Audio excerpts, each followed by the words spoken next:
أعوذ بالله من الشيطان الرجيم. بسم الله الرحمن الرحيم.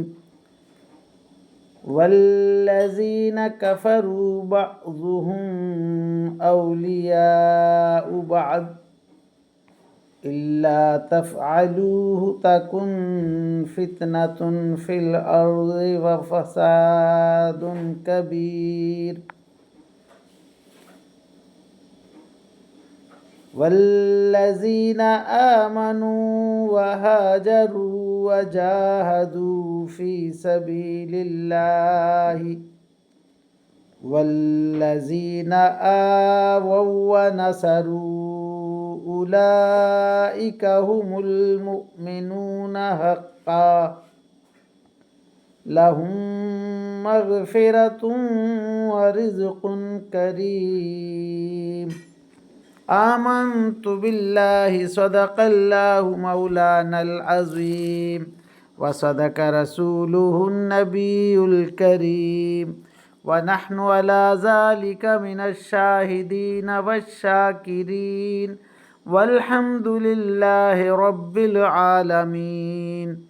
ابھی آپ کے سامنے سورہ الانفال کی آیت نمبر 73 تا 74 کی تلاوت کی گئی. انشاءاللہ کچھ ہی دیر بعد عزت مآب راؤ شاہ نواز صاحب انہی آیات کا ترجمہ، تشریح اور تفسیر بیان فرمائیں گے. اللہ تعالیٰ سے دعا ہے کہ ہمارا پڑھنا، آپ لوگوں کا سننا اللہ تعالیٰ قبول و منظور فرمائے اور اس پر عمل کی توفیق عطا فرمائے. آمین یا رب العالمین. اعوذ باللہ من الشیطان الرجیم. بسم اللہ الرحمن الرحیم. ملتان سے شاہنواز تمام دوستوں کو السلام علیکم ورحمۃ اللہ وبرکاتہ. دوستان گرامی، آپ کے سامنے سورہ انفال کی آیت نمبر 73 اور 74 کی تلاوت کی گئی. اب انہی آیات کریمہ کی آسان تشریح ترجمہ مفتی تقی عثمانی کا لکھا ہوا اور تفسیر ابن کثیر سے حاضر خدمت ہے. اللہ تعالیٰ قرآن پاک میں ارشاد فرما رہا ہے، اور جن لوگوں نے کفر اپنا رکھا ہے وہ آپس میں ایک دوسرے کے والی وارث ہیں. اگر تم ایسا نہیں کرو گے تو زمین میں فتنہ اور فساد برپا ہوگا. اور جو لوگ ایمان لے آئے ہیں اور انہوں نے ہجرت کی اور اللہ کے راستے میں جہاد کیا، وہ اور جنہوں نے انہیں آباد کیا اور ان کی مدد کی، وہ سب صحیح معنی میں مومن ہیں. ایسے لوگ مغفرت اور باعزت رزق کے مستحق ہیں. اب ان آیات کریمہ کی آسان تشریح.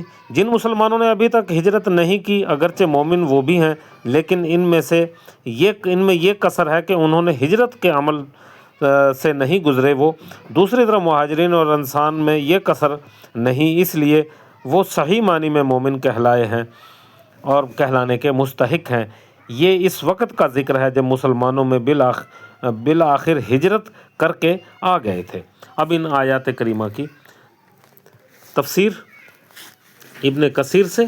مسلمانوں کے 3 طرح کے قسمیں بتائی گئی تھی صحابہ کی. اب ایک قسم اور بیان ہو رہی ہے، وہ جو ایمان لائے اور انہوں نے ترک وطن نہیں کیا، انہوں نے ان کی رفاقت حاصل نہیں کی. یہ مومن کی تیسری قسم ہے، جو اپنی جگہ ٹھہرے ہوئے تھے. ان کا مال غنیمت میں کوئی حصہ نہیں تھا، نہ خمس میں. ہاں، لڑائی میں شرکت کریں اور بات ہے. مسند احمد میں ہے کہ حضور علیہ الصلوۃ والسلام جب کسی اور کو کسی فوجی دستے کا سپہ سالار بنا کر بھیجتے تو اسے نصیحت فرماتے کہ دیکھو، اپنے مال میں، اپنے دل میں اللہ کا خوف رکھنا، مسلمانوں کے ساتھ ہمیشہ خیر خواہانہ برتاؤ کرنا. جاؤ، اللہ تعالیٰ کا نام لے کر اللہ تعالیٰ کی راہ میں جہاد کرو، اللہ تعالیٰ آپ کے ساتھ ہے.